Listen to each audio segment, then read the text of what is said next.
आज मैं आप सभी को जितिया व्रत की बहुत ही दुख भरी कथा सुनाने जा रही हूँ।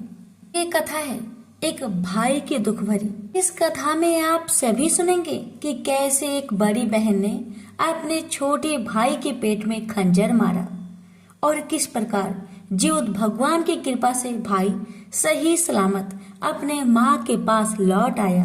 कथा बहुत ही दुख भरी है। कथा को पूरा जरूर सुनिएगा।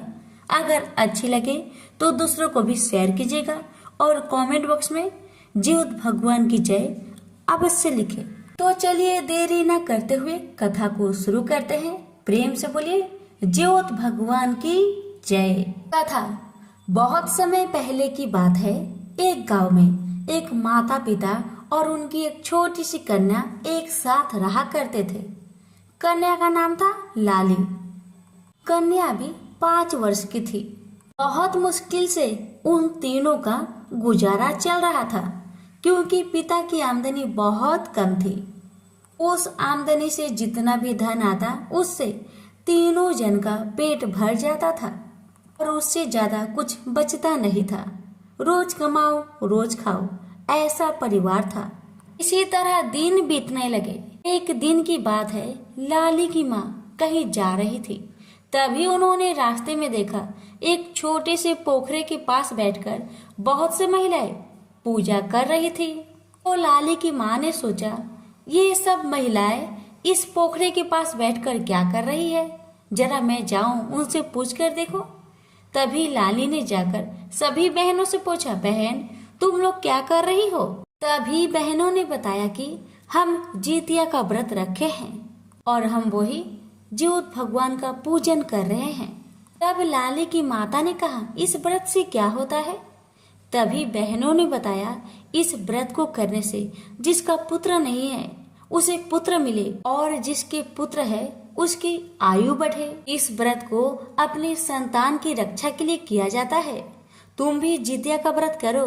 जीवत भगवान की कृपा से क्या पता तुम्हें भी पुत्र की प्राप्ति हो जाए। इतना बातें होने के बाद लाली की माँ वहीं से अपने घर को चली आई और उसने मन में सोचा, क्यों ना मैं भी जीवित पुत्री का व्रत करूं। बस अब लाली की माँ भी अगले साल का इंतजार करने लगी कि कब जीवित पुत्री का व्रत आए और मैं भी जितिया का व्रत करूं।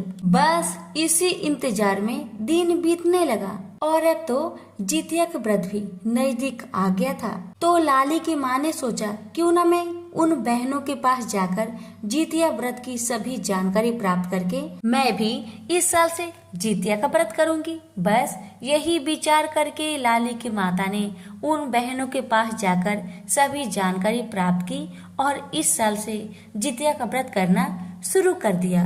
पूरे विधि विधान से नियम अनुसार लाली की माता ने जितिया का व्रत किया और जीवत भगवान की कृपा से लाली की माता का गर्भ ठहरा और एक पुत्र की प्राप्ति हुई। तो घर के सभी लोग बहुत खुश हुए और लाली की माँ ने मन में ठान लिया, मैं तो हर साल अब जितिया का व्रत जरूर करूंगी, अपने बच्चे की सलामती के लिए जरूर करूंगी। अब इसी तरह से दिन बीतने लगा। एक दिन अचानक लाली का पिता का तबीयत खराब हो गया और उनका मृत्यु हो जाता है। अब तो लाली की माता के ऊपर दुखों का पहाड़ टूट पड़ा। लाली की माँ बहुत दुखी हुई और बहुत परेशान भी हुई, सोचकर कि दोनों बच्चे की पालन पोषण वो कैसे करेगी।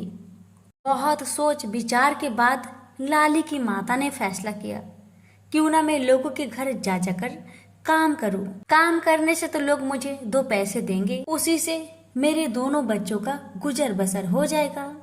इतना सोचकर लाली की माता ने लाली से कहा, देखो लाली, तुम्हारा भाई अभी 5 साल का है, इसका ध्यान रखना। तुम दोनों घर के बाहर मत जाना।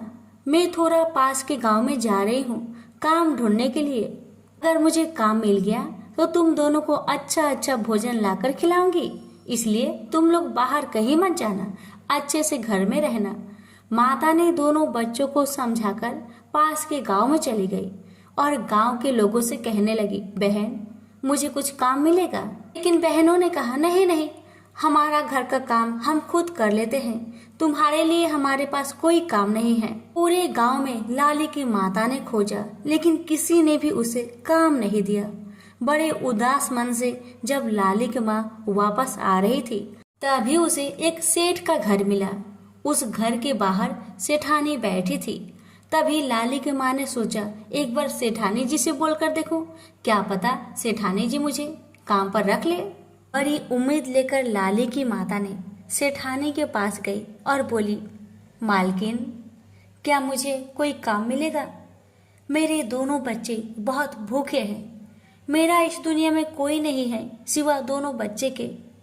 आप कृपा करके मुझे कोई काम दे दीजिए ताकि उन दोनों का मैं पालन पोषण कर सकूं और अपना पेट भर सकूं। अब सेठानी कहने लगी, ठीक है, मैं तुम्हें काम तो दूंगी, लेकिन काम के बदले में तुम्हें 1 रुपया नहीं दूंगी। काम के बदले में जो मेरे घर में भोजन बच जाएंगे वही मैं तुमको दे दिया करूंगी, लेकिन पैसा नहीं दूंगी। अगर काम करना है तो करो, नहीं तो यहाँ से चलती बनो। तब लाली की माता कहने लगी, नहीं मालकिन नहीं, मैं करूंगी। आप जो देंगी मैं उतना में खुश हूँ। मैं आपके घर के सारे कामकाज कर दिया करूंगी। इतना बातें होने के बाद लाली की माता अपने घर को आ गई और कल से अपना काम शुरू कर दी। लाली की माँ सेठानी के घर जाती और उनके घर के सारा कामकाज कर दिया करती, साथ में भोजन भी पका दिया करती थी। और जो भोजन बच जाया करता था उस भोजन को सेठानी लाली की माता को दे दिया करती और लाली की माता उसे बड़े प्यार से खुशी मन से लाकर अपने दोनों बच्चों को खिलाती और जो बचता स्वयं खाया करती थी। इसी तरह से लाली की माता अपने दोनों बच्चों का पालन पोषण करने लगी। इसी तरह दिन बीतने लगा, बच्चे बड़े होने लगे। लाली बड़ी हो गई थी और लाली बहुत सुंदर लगती थी देखने में। एक दिन क्या हुआ कि एक मुखिया का बेटा उसी गांव में आया। लाली तभी घर के बाहर बैठी थी। लाली की माता बाहर काम पे गई हुई थी। भी मुखिया का बेटा का नजर लाली पे पड़ता है और उसे लाली बहुत अच्छी लग जाती है। मुखिया का बेटा, उसका नाम था राजा। राजा लाली के पास जाता है और कहता है, क्या तुम्हारी माँ घर पे है? मुझे तुम्हारी माँ से बात करना था। तो लाली कहती है, नहीं, मेरी माँ पास के गांव में काम करने गई है। काम है तो मुझे बता दीजिए, मैं माँ से कह दूंगी। तो राजा कहने लगा, नहीं नहीं, मैं खुद आ जाऊंगा तुम्हारी माँ से मिलने। तुम्हारी माँ कितने बजे घर पे आएगी? तो लाली ने कहा, शाम तक आ जाएगी। तो मुखिया का बेटा राजा ने कहा, ठीक है, मैं शाम को फिर आता हूँ तुम्हारे घर। अब तो राजा वहां से अपने घर को चला गया। जैसे ही शाम हुआ फिर से वापस लौटकर लाली के घर को आया। लाली के घर के अंदर आकर लाली की माँ से बातें करने लगा और लाली की माँ से अकेले में कहने लगा, माता जी, मुझे आपकी बेटी बहुत पसंद है। मैं इससे विवाह करना चाहता हूँ और मैं मुखिया का बेटा हूँ। मेरा नाम है राजा। मुझे दहेज में कुछ भी नहीं चाहिए, बस मुझे आपकी बेटी बहुत अच्छी लग गई। मैं इससे शादी करना चाहता हूँ और इसे बहुत खुश रखूंगा। राजा की बात सुनकर माँ का तो खुशी का ठिकाना नहीं था। माता ने कहा, बेटा नहीं, मुझे कोई दिक्कत नहीं। मुझे आप जैसा दामाद पाके बहुत गर्व महसूस होगा। बस माता ने हाँ कर दी। तब राजा ने लाली को मंदिर में ले जाकर शादी करके अपने घर को लेकर गया। लाली अपने ससुराल में बहुत ही सुखी रहती थी। लाली के ससुराल में नौकर चाकर सभी थे, बस सास ससुर नहीं थे। राजा अकेले ही रहता था। लाली तो रानी बनकर ऐसो आराम से रहती थी। इसी तरह लाली का जीवन बहुत ही सुख से बीतने लगा। लाली शादी के बाद बहुत बदल गई थी। उसके मन में पाप भर गया था। शादी के 10 साल बाद भी लाली कभी अपने माँ से और भाई से मिलने की इच्छा प्रकट नहीं की। लेकिन राजा ने बहुत बार कहा, जाकर अपने माँ से मिलकर आओ, अपने भाई से मिलकर आओ, लेकिन लाली कभी मिलने नहीं आती, क्योंकि उसे तो अमीरी का घमंड हो गया था। उसे तो पता है उसके माँ और भाई बहुत गरीब है, उन्हें तो भोजन भी ठीक से नसीब नहीं होता। जो पड़ोस में मिलता वही खाकर दिन गुजारा करते थे। बस घमंड के मारे लाली कभी अपने माँ और भाई से मिलने नहीं आई। अब तो जदू भी बड़ा हो गया था। एक दिन जदू ने कहा, माँ, बहुत दिन हो गया है, मुझे मेरी दीदी की बहुत याद आ रही है। मुझे दीदी से मिलना है माँ, मुझे दीदी से मिलना है। तो माँ कहने लगी, बेटा, तू दीदी से कैसे मिलेगा? तेरी दीदी तो बहुत दूर है, तू कैसे जाएगा उसके घर? ना मेरे पास पैसा है, तू कैसे जाएगा बता? तो जदू कहने लगा, माँ मैं जंगल के रास्ते से दीदी का घर चला जाऊंगा, लोगों से पूछ पूछ कर चला जाऊंगा माँ, तू खाली मुझे पता बता देना। तो माँ कहने लगी, बेटा तू तो जाएगा तो मैं तुम्हें खाने के लिए क्या दूंगी बेटा बताओ? इधर जितिया का व्रत भी आ रहा है, मैं क्या करूँ बेटा? तो बेटा जदू कहने लगा, माँ तुम एक काम करो, पड़ोस के घर में काम करने जाओगी ना तो सेठानी जी से कह देना कि मुझे भोजन की जगह में थोड़ा सा चावल और आटा दे दो। जो चावल और आटा देगी सेठानी, उसी से तुम ज्योत भगवान को भोजन बनाकर दे देना और मेरे लिए भी थोड़ा सा रोटी बनाकर दे देना मुझे, मैं वही लेकर चला जाऊंगा। तो अगला दिन क्या हुआ? अगला दिन नहाए खाए का दिन था। लाली की माता अपने घर की काम धाम करके सेठानी के घर गई काम करने। काम करने के बाद सेठानी से कहने लगी, सेठानी जी कल जितिया का व्रत है, मुझे थोड़ा सा आटा दे दीजिए और थोड़ा चावल दे दीजिए ताकि मैं ज्योत भगवान को भोजन दे सकूं, और मेरा बेटा भी अपनी बहन के घर जा रहा है मिलने, तो उसे रास्ते में खाने के लिए कुछ पकाकर मैं दे दूंगी। सेठानी कहने लगी, नहीं, बचा हुआ भोजन लेना है तो लो, वरना मेरे पास कुछ नहीं है। उधर देखो आटा का चोकर है, वो चाहिए तो उसे ले जाओ, वरना मेरे पास तुम्हें देने के लिए आज तो कुछ भी नहीं है। मैंने तुम्हें पहले ही कहा था मैं तुम्हें बचा हुआ भोजन ही दूंगी, इसके अलावा कुछ नहीं दूंगी। तो लाली की माता ने कहा, नहीं सेठानी जी कोई बात नहीं, मैं चोकर लेकर चली जाऊंगी, उसी से रोटी बनाकर ज्योत भगवान को दे दूंगी और अपने बेटे को भी दे दूंगी। आपका बहुत बहुत धन्यवाद सेठानी जी। कामकाज करने के बाद लाली की माता ने आटा का चोकर लेकर अपने घर को गई और उस चोकर से 2 रोटी बनाई। आधा ज्योत भगवान के लिए रख दिया, आधा अपने बेटे को खिला दिया और एक चोकर का रोटी अपने बेटे को देने के लिए झोले में डालकर रख दी। अब जैसे ही सुबह होता है, 3 बजे भोर में जाकर माता आधा चोकर का रोटी ज्योत भगवान को देके अपने कमरे में चली आती है और फिर सो जाती है। और जैसे ही सुबह होता है, वह एक रोटी जो बचा रहता है उसे अपने बेटे को दे देती है और साथ में 1 बोतल पानी भी, और अपने बेटे से कहती है, बेटा तुम ध्यान से जाना, अच्छे से जाना, और जब जब तुम्हें भूख लगे मैंने झोले में एक चोकर का रोटी रखा है और 1 बोतल पानी, उसको ही खाकर पानी पी लेना। जदू ने कहा, ठीक है माँ, आप चिंता क्यों करती है माँ, आप चिंता क्यों करती है? आप अपना व्रत को अच्छे से कीजिए, मैं अच्छा से चला जाऊंगा। आपने व्रत तो मेरे ही रक्षा के लिए किया है, तो मुझे भला क्या हो सकता है? ज्योत भगवान सब कुछ अच्छे अच्छे से कर देंगे, मैं अच्छा से दीदी के घर पहुंच जाऊंगा। माँ आप अपना व्रत अच्छा से कीजिए। इतना कहकर जदू अपने माँ का चरण छूकर वहां से निकल पड़ता है और घर पे माँ ने जितिया व्रत रखा है। जदू जंगल के रास्ते से जा रहा था, कहीं कोई दिख जाए तो उसे रास्ता पूछ ले रहा था और आगे बढ़ते जा रहा था। जंगल झाड़ से जाने के कारण जदू का कपड़ा जहाँ था फट चुका था। रास्ते में जदू को बहुत जोर से भूख लगा था, तो जदू ने सोचा, मैं तो अपनी दीदी का घर जा रहा हूँ, दीदी तो मुझे अच्छी अच्छी भोजन बनाकर खिलाएगी, तो मैं इस चोकर का रोटी को इसी जंगल के झाड़ी में रख देता हूँ। जब मैं दीदी के घर से वापस आऊंगा तब इस रोटी को खा लिया करूंगा या फिर अपने साथ लेकर चला आऊंगा। इतना सोचकर जदू ने जंगल की झाड़ी में चोकर की रोटी को रखकर आगे बढ़ गया। आखिरकार जदू अपनी बहन के घर पहुंच ही गया। उस समय जदू की बहन लाली घर के छत पे बैठी हुई थी। उसने दूर से ही देखकर पहचान गया, ये तो लगता है जदू है। ऐसे ही उसे पता लगता है कि ये जदू है, वैसे ही छत से जल्दी से दौड़ कर आती है और जदू को कहती है, ये जदू तुम यहाँ पर क्यों आ गया है ऐसी हालत में? अगर तुम्हारे जीजा जी तुम्हें देख लेंगे तो तुम्हारे हाथ पाँव को काट कर जंगल में फेंक देंगे। उन्हें भिखारी बिल्कुल भी पसंद नहीं है। देख नहीं रहे कितने राजा महाराजा जैसा घर है हमारा। तुम जाओ यहाँ से, जल्दी भागो यहाँ से।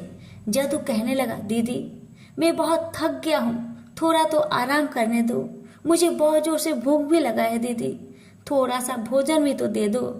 ठीक है जाओ, घर के पीछे जो जंगल है ना वहीं पे छुप के बैठ जाओ ताकि तुम्हारा जीजा तुम्हें देखे नहीं।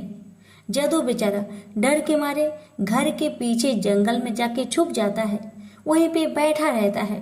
दीदी का मन में यानी कि लाली का मन में तो पाप था क्योंकि लाली का पति राजा बहुत अच्छे इंसान थे। और लाली के पति अगर जान जाते कि जदू इतना दुख में है, इतना कष्ट में है, तो अपना धन में से ढेर सारा धन उन्हें दे देते। यही तो लाली नहीं चाहती थी। बस इसी कारण से जदू को झूठ पे झूठ कहते जा रही थी। अब तो बेचारा जदू भूख से तड़प रहा था, घर के कोने में पड़ा हुआ था। अब जैसे ही रात होता है तो लाली तरह तरह का भोजन बनाती है। भाई उसी घर के कोने से चुप चुप कर देख रहा था।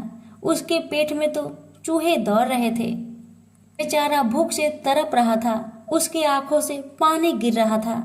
लेकिन लाली भी घमंड से चूर थी। उसे अपना भाई का दुख से कोई भी मतलब ही नहीं था। उसके मन में तो ये था कब जदुआ यहाँ से जाए, नहीं तो मेरे पति दानी हैं, सब कुछ दान कर देंगे उसे। लाली ने अपने भाई के साथ क्या किया? लाली ने ये किया, जो लाली ने चावल पकाया था उसका मार निकालकर पास में ही रखी हुई थी। जब उस मार में मक्खी गिर जाता है तो क्या करती है, वही मक्खी भरा मार ले जाकर जदुआ का सामने रख देती है। मार बहुत गर्म था, उसमें ढेर सारे मक्खी गिरे हुए थे। तो लाली कहती है, देखो जदू, इसे पी लेना तुम।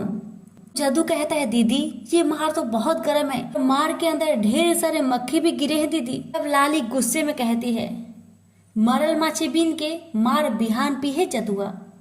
भाई ने कहा मार गर्म है, इसीलिए बहन ने कहा मार गर्म है ना, तुम्हें अभी पीने के लिए कोई दिया नहीं है, तुम इसे सुबह में पीना, जब ठंडा हो जाएगा ना मक्खी को फेंक देना और इसे पी लेना, फिर यहाँ से चले जाना, नहीं तो तुम्हारे जीजा जी आके तुम्हें 2 टुकड़ा करके फेंक देंगे। अब लाली क्या करती है, 2 बड़े बड़े थाली में भोजन निकालती है, एक अपने लिए और एक अपने पति के लिए, और दोनों जन बैठकर बड़े प्यार से खाते हैं। जदू घर के कोने में बैठकर टुकुर टुकुर उन दोनों का खाना निहारता है और उन दोनों को निहारता है और मन में सोचता है, मेरी दीदी को क्या हो गया, मेरा दुख से मेरा दीदी को कोई तकलीफ ही नहीं है, दीदी ऐसे कैसे कर सकती है, मुझे ये गंदा वाला मार दी है पीने के लिए और उसमें ढेर सारे मक्खी गिरे, कैसे मेरी दीदी मुझे दे सकती है। ये सोच सोच कर जदू रोए जा रहा था, भूख से तड़प रहा था। और माँ जीवत भगवान से जदू के सलामती के लिए प्रार्थना कर रही थी। अब हुआ ये कि बहन और बहनोई भोजन करके तो चले सोने के लिए। बेचारा जदू घर के कोने में बैठकर रो रहा था। जैसे ही 5 बजने वाली थी, वैसे ही बहन जल्दी से आई, क्योंकि बहन को पता था कि 5 बजे उनके पतिदेव यानी कि राजा मैदान जाते हैं। अगर उस वक्त भी जदू को उन्होंने देख लिया तो बहुत मुश्किल हो जाएगी। इसीलिए बहन 5 बजने से ही पहले जल्दी जदू के पास आती है और कहती है, जदू जल्दी भाग, तुम्हारे जीजा अभी उठने वाले हैं, मैदान जाने वाले हैं, तुम्हें देख लेंगे, तब तो तुम गया, तुम्हें कोई नहीं बचा सकता उनके हाथों से, जल्दी भागो। जदू बेचारा डर के मारे कांपते कांपते लड़खड़ाते जंगल के रास्ते से जाने लगा, जिस रास्ते से जदू आया था। अब जंगल में पहुंचकर वह झाड़ी वाले चोकर की रोटी को ढूंढ रहा है, क्योंकि भूख से तड़प रहा था। दीदी ने कुछ तो खिलाया नहीं, बेचारा उसी रोटी को ढूंढ रहा था। ढूंढते ढूंढते अचानक उसे वह रोटी मिल गई। लेकिन ये क्या, रोटी तो बहुत चमक रहा था। जदू ने देखा तो बहुत चौंक गया, ये रोटी अचानक इतना चमक क्यों रहा है और टूट भी नहीं रहा मेरे दांतों से। तो उसने चमकती हुई रोटी को अपने झोले में डाल लिया। जैसे ही झोला में डाला, आगे उसने देखा बहुत सारे सेव गिरे हैं पेड़ के नीचे। तो जदू को लगा था भूख, जल्दी से पेट भर के सेव खाया और 2-4 सेव उठाकर अपने झोले में रख लिया, जिसमें चोकर वाले सोने की रोटी रखा था। उसी में उसने 2-4 सेव रख लिए और अपने घर को चला गया। जब वह घर पहुंचा तो उसकी माँ नहा धोकर अभी पूजा कर रही थी। अभी उसकी माँ ने पारण भी नहीं किया था। बेटे को देखकर माँ ने पूछा, बेटा चला आया अपनी दीदी घर से? जदू कहने लगा, हाँ माँ, दीदी घर से चला आया। दीदी मेरा बहुत आदर की, अच्छे अच्छे भोजन बनाकर खिलाई, बहुत अच्छी है मेरी दीदी और बहुत अच्छे है मेरे जीजा। इतना कहकर जदू ने अपनी चोकर वाली रोटी की सारी कहानी अपनी माँ से कहने लगा। तो माँ ने कहा, दिखाओ बेटा, तुम्हारी चोकर वाली रोटी क्यों नहीं टूटा तुम्हारे दांतों से, दिखाओ मुझे। जैसे ही माँ ने देखा, माँ की आंखें फटी की फटी रह गई। माँ तो पहचान गई, ये तो सोना है। तो माँ तो समझ गई, लगता है यह जीवत भगवान का चमत्कार है। उन्होंने हमारे दुख को दूर करने के लिए हमें धन दिया है। साथ में जो सेव था झोले में, वो भी सेव सोने में बदल गए थे। जदू भी बहुत हैरान हो गया। उसने भी जीवत भगवान की महिमा को समझ लिया, क्योंकि जदू जब जंगल के रास्ते से अपने बहन के घर जा रहा था, वहाँ पर कोई भी फल का पेड़ था ही नहीं। लेकिन जब आया, भूख प्यास से तड़प रहा था, तभी अचानक उसे ढेर सारे सेव मिल गए। तो वो समझ गया ये सब जीवत भगवान का महिमा है। उनकी ही कृपा से आज सब कुछ हुआ है। अब तो बेटा माँ से कहता है, माँ अब तुम्हारा दुख का दिन गया। मैं अभी इन सभी सोना को ले जाकर सोनार के पास बेच कर आता हूँ। तब तक तुम पारण कर लो।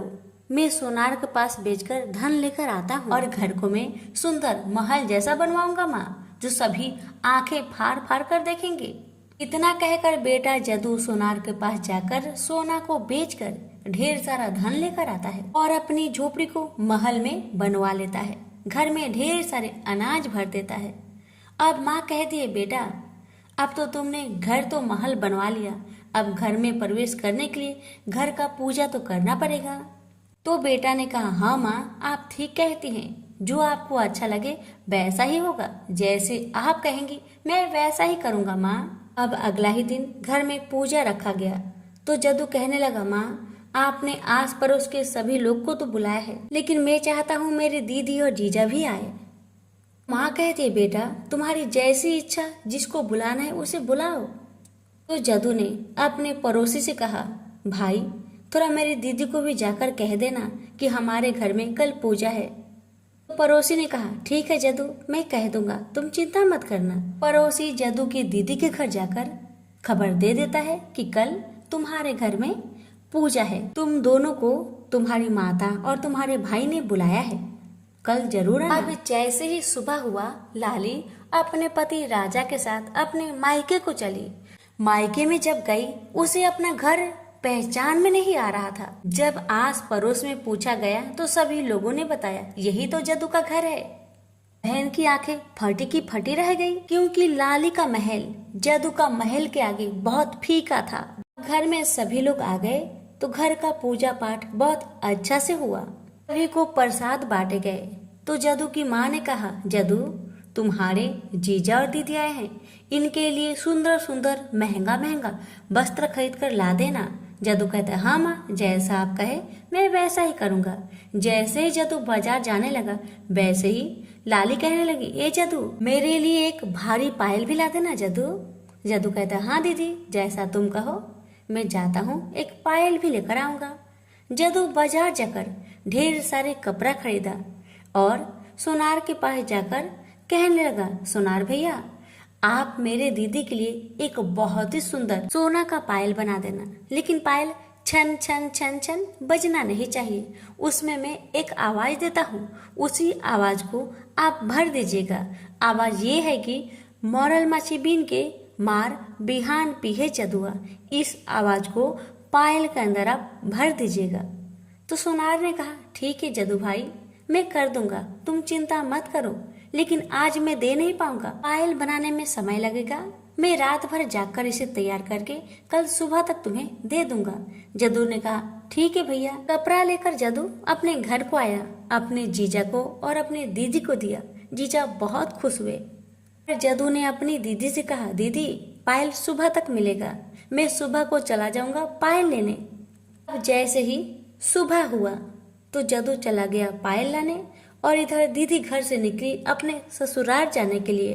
तभी जदू पायल लेकर जल्दी से चला आता है और अपनी दीदी को पायल दे देता है। दीदी पायल पहनकर बहुत खुश होती है। जैसे ही दीदी अपने पैर को बढ़ाती है, जैसे ही वो चलने लगती है, वैसे ही पायल बोलने लगा, मरल माछी बीन के मार बिहान पी है जदुआ। जब ये आवाज जब राजा के कानों में गई, राजा कहने लगा, ये कैसा पायल है, तुम्हारा पायल ऐसा क्यों कह रहा है?